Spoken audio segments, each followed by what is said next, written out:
Demi masa Allah yang maha tinggi akan menaungi engkau sebagaimana yang ada di dalam kalimatmu sebut kudus akan Allah.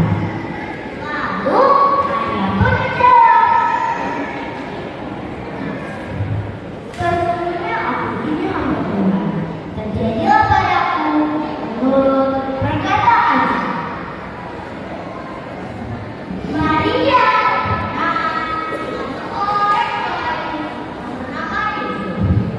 Yusuf adalah seorang yang susah.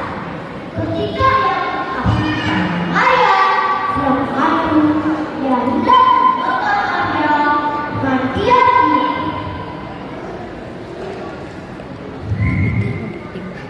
Ketika mempertimbangkan Ketika Yesus mempertimbangkan hal itu, datang membawa bayiku ke dalam mimpi dan berkata, Yusuf jauh semua kamu ambil Maria sebagai istri, sebab anak yang ada dalam kandungannya disebut kudus Allah. Dan engkau akan menamakan dia Yesus. Dialah yang akan menyelamatkan umatnya dari dosa mereka. Lalu Yusuf terbangun dan ia mengatakan mereka.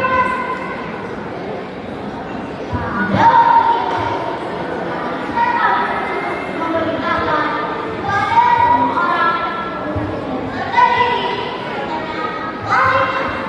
Maka Yusuf dibebaskan supaya ia dapat menangani di Betlehem.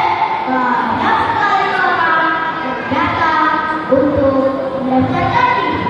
Maria dan Yusuf mendapatkan tempat untuk menginap. Tapi setelah lama mencari tempat penginapan, Maria dan Yusuf akhirnya dapat tempat untuk menginap.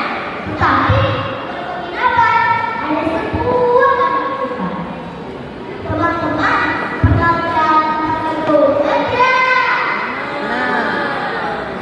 Bagaimana keadaannya?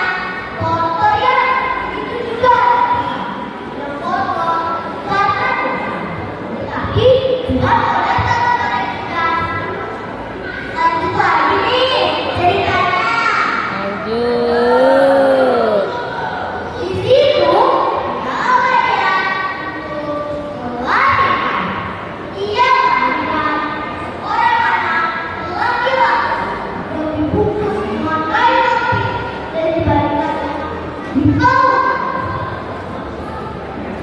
Inilah yang pertama kali diadakan